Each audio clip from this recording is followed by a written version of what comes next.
Hi, this is Hank Hanegraaff, president of the Christian Research Institute and host of the Bible Answer Man broadcast with another Hank Unplugged short. This is impromptu because I'm reading two things simultaneously.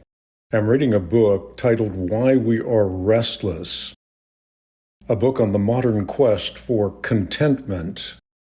And while I'm reading this book, in my inbox, I receive an article titled How Monkeypox Spoiled Gay Men's Plans for an Invincible Summer, an article by Benjamin Ryan.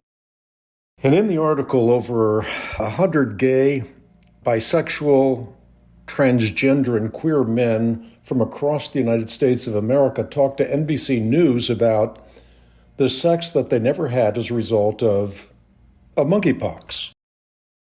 They talk about how monkeypox upended a well-earned opportunity to once again revel with gay brothers.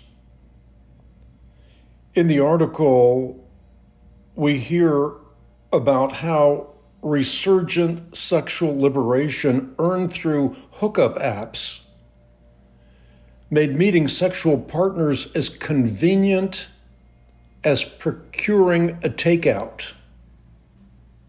That post-COVID, everyone went crazy and there were sex parties all over town. But that, alas, the long-awaited libertine summer this past summer was sharply curtailed by monkeypox. The article is very sympathetic. In it, there are men who say, I've stopped going to sex parties, I've stopped cruising the gym, I've stopped attending orgies. Another man says that after more than 2 years of COVID restrictions, the arrival of yet another virus has dealt a blow to the already strained mental health of queer people. Another says this was going to be my hot boy summer. Instead, my sexual exploration has been sharply reduced.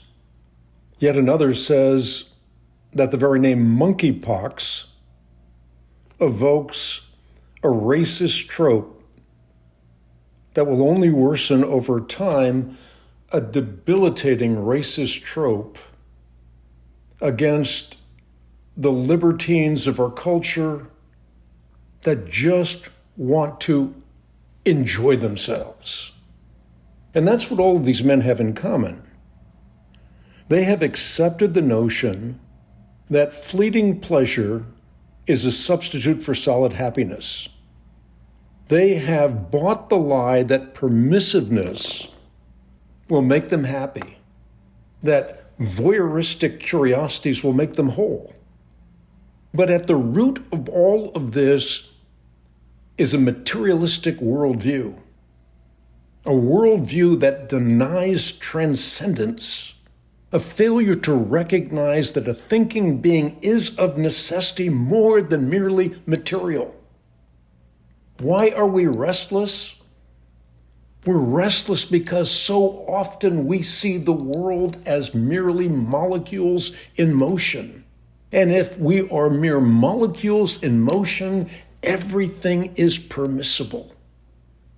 The book, Why We Are Restless, has a chapter in which the philosophy of Blaise Pascal is unveiled, as it were, points out that it is philosophically implausible to consider ourselves to be merely material beings, but that it's practically bankrupt as well. God does veil his presence, says Pascal, but why? Because to do otherwise would make him a boor. God veils himself because he does not want or wish to force himself upon those who do not seek him. If you seek after him, the veil is removed. And when that veil is removed, then you can experience conversion, which Pascal likens to a foot that imagines itself autonomous and then suddenly discovers that it is a part of something far more. A body from which it receives life, in which it has a function, a body intimately connected with a soul that is immortal. Both body and soul will continue on for all eternity because, as Christ makes plain, when he appears a second time, there will be a resurrection.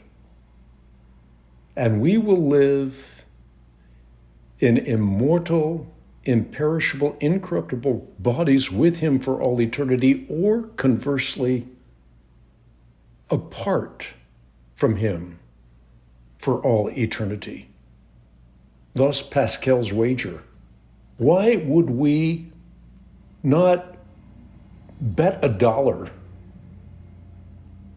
for the opportunity to win $1 million? The cost is very little, the reward is very great, and so it is with eternity.